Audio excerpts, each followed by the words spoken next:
ከመሞቷ 17 ሰዓት በፊት በደስታ ስትጨፍር ደስታዋን ስታጋራ የነበረችው ይህች ሴት ከሰዓታት በኋላ ደግሞ ሞተች የሚል ድምፅ ደስታዋን የተጋራላት ማህበረሰብ መርዷን አደመጠ።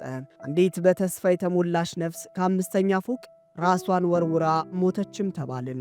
ጉዳዩ ሰሞነኛ ጉዳይ የነበረው የቀነኒ አዱኛ ጉዳይ ነው። በዚህ ከፎቅ ራሷን ወረወረች ይባል እንጂ በትናንትናው ዕለት የተጋራው ምስሏ ደግሞ ከመሞቷ በስተጀርባ አንድ የተደበቀ ነገር ይኖር ይሆን እንደሚያስብል ነገርም ተገኝቷል።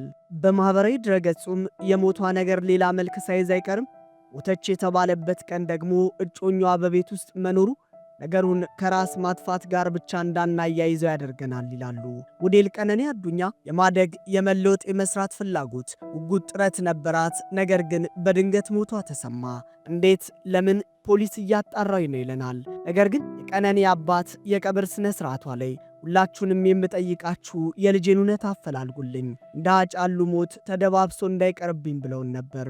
ቀነኒ ከህልሞቿ ጋር በድንገት ከተቀበረች ሳምንት ሆኗት። በድንገት ሞቷን የሰማው ቤተሰብ ባዘን ውስጥ ሆኖ ዛሬም ፍትህ ይጠይቃል። ምንድነው የተፈጠረው? አሁንም ደጋግሞ ይላል። ማህበራዊ ድረገጽ ላይ ደግሞ እንዲህ የሚል ድምፅ ተንሰራፍቷል። ተራራ የማይጋርደው በፌሚኒስት ነን ባዮች ጋጋታ የማይሸፈነው ጨለማ የማይደብቀው ሴት አመራሮችን አብስተናል ፕሮፓጋንዳ የማይጠግነው ከሚያብለጨልጩ ሴት አርቲስቶች ጨረርና ትርኪ ምርኪ ባሻገር ላልፎ ያጅ ሁሉ የሚታይ ስርዝ ድልዝ አለ። የጠባሳ ቁልል የቁስል ክምር ያልሻረ ህመም በጠባሳ ሰንበርና መስመር ሰርቶ ደምቆ ቀይ ደም የቋጠረ የግፍ ተራራ ከሩቅ ይታያል። አሁን በየጊዜው ሴቶች ላይ የሚፈጸም ጥቃት በዝተዋል፣ ዘግናኝነቱን ጨምሯል። ይህን ጥሬ ሀቅ መካድም መሸሽም አይቻልም።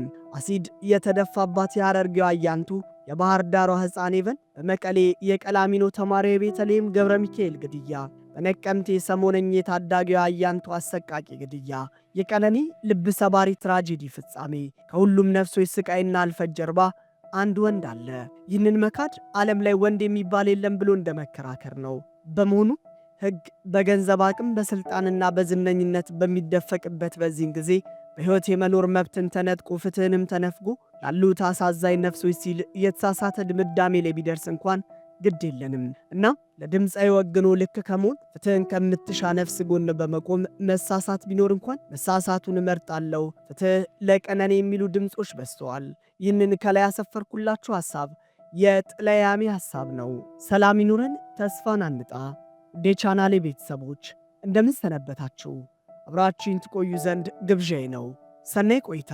በኦሮምኛ ቋንቋ ዘፈኑ የሚታወቀው አንዱ ዓለም ጎሳ እጮኛ የሆነችው ሞዴልና የማስታወቂያ ባለሙያ ወይዘሮ ቀነኒ አዱኛ ዋቆ ሰኞ ዕለት መጋቢት 1 ቀን 2017 ዓ.ም ከሌሊቱ 10 ሰዓት አካባቢ ከቤቷ ማብሰያ ክፍል በኩል ካለው በረንዳ 5ኛ ፎቅ ላይ ለጊዜው ምክንያቱ ባልታወቀ ሁኔታ ወድቃ ሕክምና እርዳታ ወደ ያኔት ሆስፒታል እየተወሰደችበት ባለበት ወቅት ላይ ሕይወቷ ማለፏን የአዲስ አበባ ፖሊስ ማስታወቁ ይታወሳል። ክስተቱ በተፈጸመበት ወቅት በቤት ውስጥ ነበር ያለውን ጓደኛዋን ድምፃዊ አንዱዓለም ጎሳን በቁጥጥር ስር አውሎ እየመረመረ መሆኑንም ፖሊስ ጨምሮ ገልጾ እንደነበር ይታወቃል። ምዕራብ ሐረርጌ ውስጥ የተወለደችው ቀነኒ ሞዴልና የማስታወቂያ ባለሙያ ነበረች። የባህላዊ አልባሳትን በመልበስ በተለይም በማህበራዊ ሚዲያ ላይ በይበልጥም ትታወቅ ነበር። ከግድያዋ ጋር ተያይዞ የተለያዩ ሐሳቦች እየተነሱ ቢገኙም ዛሬም ድረስ ማህበረሰቡ የፍትህ ጥያቄው እንዲከበር እየጠየቀ ባለበት ሰዓት አንድ ምስል ከወደ ማህበራዊ ድረገጽ ላይ ተሰራጨ። ፊቷን ተመታ አይኗን ሸፍና የሚያሳይ ይህም በፍቅረኛው አንዱዓለምና እርሷ መሃል ግጭቶች ያይሉ እንደነበር አንዱ ማሳያ ነውና ከግድያው ጀርባም ይኖር ሆኖ የሚል ጥያቄ በስፋት ተይዞ ይገኛል። ይህም ብቻ ሳይሆን ይህንን ፎቶ የተመለከቱ ሰዎችም የተለያዩ ሐሳብ ከህጉ ጋር ተይዞ እያሰፈሩም ይገኛሉ። አሊሻሚሻ የተባለ አንድ ወንድም እንደዚህ አለ። የዛሬ 2 ዓመት ገደማ ነበር የአርቲስት አብርሃም በላይነሽ አለ ጓደኛ ወይንም ፍቅረኛ የሆነችው ዶክተር ቤዛ አርቲስቱ ከሚኖርበት ህንፃ ላይ ራሷን ወረወረች ተብሎ ሰማን። ሶሻል ሚዲያ ላይ ሁሉ ጀስቲስ ፎር ዶክተር ቤዛ ማለትን ጀመረ። የአዲስ አበባ ፖሊስ ልክ የቀነኒን እንዳደረገው አብርሃምን አስሮ ይዞ የመረመርኩኝ ነው፣ እንደጨረስኩኝ ለህዝብ ይፋ አደርጋለሁ አለ። ሁሉም ሰው ውጤቱን እየጠበቀ ዝም አለ። እናም ምንም አዲስ ነገር ሳይኖር ዓመት ሞላው። ፖሊስ ምንም ይፋ ያደረገው ነገር አልነበረም። የሟቿ ዶክተር ቤዛ ቤተሰቦችም ሲጠየቁ ተጠርጣሪው አርቲስት በስር ላይ እንደሚገኝና ምንም ውሳኔ እንዳላገኘ ተናገሩ። የሟቿ እናት ፖሊስ ምንም ማስረጃ የላችሁም ብሎናል ብለው ነበር። ሆኖም አርቲስቱ ዓመቱን ሙሉ እስር ቤት እንዳለ ነበር የሚያውቁት። ታዲያ በዓመቱ እስር ላይ ነው ተብሎ ሲታሰብ እሱ አዲስ አልበሙን ለማስተዋወቅ በሰይፉ ሾው ድንገት ብቅ አለ። ሁሉም ሰው እንደ አዲስ ሾክድ ሆነ። ሰይፉም ሕዝቡ እስር ቤት እንዳለን የሚያውቀው አንተ ምን ትላለህ ብሎ ጠይቆት ነበር። አርቲስት አብርሃም በፍጹም እኔ ለጥቂት ሳምንታት ብቻ ነበር እስር ላይ ነበርኩት። ውጭ ሆኜ ነበር ኬዙን ስከታተል የነበረው። ፍርድ ቤቱም ነፃ ብሎኛል። አሁን አልበሜን ለማስተዋወቅ ነው የመጣሁት አለ። ፍቅረኛው ከሱ ቤት ወድቃ በሞተች በዓመቱ አልበም ይዞ መጣ። አንዳንዴ የዚህ ሀገር ሕግ እንዲያ ነው። የሚገርመው የሟቿ ዶክተር ቤዛ ቤተሰቦች አርቲስቱ ከእስር ሲፈታ የሚሆን ከፍርድ ቤት ነፃ ሲባል ምንም ነገር እኛ እናውቅም ነበር ብለዋል። በአንድ ሚዲያ ላይ ቀርበው እናትና አባት በየሚዲያው ዛሬም እስከ ዛሬ የሕግ ያለ እያለ ያለቅሳሉ። ግን ሁለተኛ አልበሙን እሱ በመስራት ላይ ይገኛል። በተጋበዘበት በየትኛው ሚዲያ ስሟንም ማንሳት አይፈልግም። ስለዚህ የቀነኒም ጉዳይ ተደባብሶ እንዳልፍ ይለናል። እኛም ተማጽኖ ዋነኛው ጉዳይ ይህ ነው።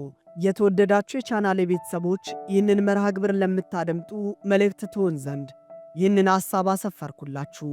አይዞ መሞት የለም። ንጉሥ ዳዊት ወደ ሥልጣን ከመምጣቱ በፊት ብዙ ትግል አሳልፏል። ዳዊት ያጽናናው ንጉሥ ሳውል ካልገደልኩ ብሎ አሳዶታል። ከሞት የተረፈው ሰው ከጉድጓድ ያወጣውን ዳዊትን አሊ ብሎ ጠልቶታል። የኔ ሕይወት ያለው የዳዊት መቃብር ላይ ነው በማለት ሳውል አምኗል። ሳውል የዳዊት እርግጠኛ ጠላቱ ሲሆን የሳውል ልጅ ዮናታን ደግሞ የዳዊት እርግጠኛ ወዳጁ ነበር። ጨርሶ አይጨልምም፣ ሁሉ ጠላት ሁሉ ወዳጅ አይሆንም። የዳዊት በረኝነት አቅም የንጉሥ ጠላትን መሸከም ከባድ ነው። ሰው ግን የተሰጠውን አልችልም አይልም። ሳውል የነገውን የዳዊትን ክብር አይቶ ፈራ። ዳዊት ደግሞ የዛሬውን ትግል አይቶ ተስፋ ቆረጠ። መድረሻችን ከእኛ ይልቅ ለሚጠሉን ይታያቸዋል። ዮናታን ምንም እንኳን አልጋ ወራሽ ቢሆንም ዳዊት እንዲነግስ ይፈልግ ነበር። ፍቅር ለወዳጁ ንግስናም ይለቃል። እነዚህ ብሩካን በብሉይ ኪዳን የአዲስ ኪዳንን ኑሮ የኖሩ ነበሩ። ዮናታን ዳዊት ተስፋ እንዳይቆርጥ ሊያበረታታው ሲሞክር፣ ዳዊት ግን ሁሉም ነገር አብቅቷል የሚል ስሜት ውስጥ ገብቶ ነበርና እንዲህ አለ፣ እኔና በሞት መካከል አንድ እርምጃ ያህል ቀርቷል ብሎ ማለ። ምሎም ተስፋ ቆረጠ። የሞትን ድምፅ ሰማ። ሕይወት ሳይሆን ሞት የሚሸተው በአቅሜ የማልመልሰው ጠላት መጥቶብኛል፣ መደበቅ እንዳልችል ሰራዊት ያሰኛል፣ ዘመን እንደ ገደል ከርቶኛል እያለ የሚጨነቅ ሰው ብዙ ነው። አዲሱ ሬሳ የቆየውን አስነሳ እንዲሉ ከልጅነቱ ጀምሮ ያሳለፈውን ትግል እያሰበ የዛሬን ማዕበል እየደመረ እኔ ለደስታ አልተሰራውም፣ ለባ ቀለቤ ለክሶ ኑሬ ነው የሚል ዕለት ዕለት እየጨመረ ነው። በሞትና በእርሱ መካከል አንድ እርምጃ የቀረ የሚመስለው ሰው እጅግ ብዙ ነው። ያዕቆብ በዚህ ስሜት ውስጥ ሆኖ የጭንቀት ሌሊትን የፍርሃት አዳርን አስተናግዶም ነበር። ወንድሜ ይገለኛል ብሎ በመፍራት የምጥ ሌሊት አሳለፈ። የነደፋቸው ስልቶች ረፍት አልሰጡትም። ለሚስቶቹና ለልጆቹ ለማማከር ልቡ አላዘዘውም። ብቸኛ ያዕቆብ ካልባረከኝ አልለቅም ብሎ ሙሉ አዳር በእንባ ጸለየ።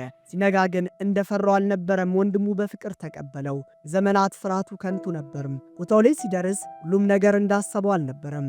ዳዊትም አብቅቶልኛል፣ ካልተገናኘን ስላደረክልኝ በጎነት ሁሉ አመሰግናለሁ ብሎ ዮናታንን ቢሰናበትም እውነቱ ግን ያልነበረም። ዮናታን ቀድሞ ሞተ። ዳዊት በሳውል ዙፋን ተቀመጠ። እንደውም የምንሞት ሲመስለን ልንኖር ተፈቅዶልናል ማለት ነው። ጠላት የሞትን ድምፅ ሲያውጅብን ከዘማሪው ዳዊት ጋር በመሆን አልሞትም በሕይወት እኖራለሁ እንጂ እግዚአብሔርንም ሥራ እናገራለሁ ልንል ይገባናል። ድባቴዎች እየተጫጫኑን ሲመጡ ሰውነት መዛል፣ ተኝተን ስንነሳም የድካም ስሜት፣ ደጁን መፍራት፣ ከሰዎች ጋር መገናኘት አለመፈለግ፣ ካለንበት ዞን ላለመውጣት መጣር፣ እሞታለሁ የሚል ፍርሃት እየተጫነን ይመጣል። ከብዙ ውጣ ውረዶች ጠብቀናቸው የነበሩት ነገሮች ካለመሳካታቸው የተነሳ በዙሪያችን የሚያረካ ነገር ፈልገን በማጣት ወደዚህ ስሜት ልንገባ እንችላለን። ድባቴዎች እንደ ድንጋይ የሚጫኑ የራሳቸው ሙቀት ያላቸው እስር ቤቶች ናቸው። ፈጥኖ መጸለይ፣ ቃለ እግዚአብሔርን መስማት፣ ወደ ቤተ ክርስቲያን መሄድ፣ ከወዳጆቻችን ጋር መጫወት አስፈላጊ ነገር ነው። የሚሰማን የሞት ድምፅ ከሰማይ የመጣ ሳይሆን ድባቴ ያስከተለው መሆኑን በመገንዘብ መንቃት አለብን። ሞት ሌባ ነውና ማንም ጋር መጣው ብሎ መታወቅም።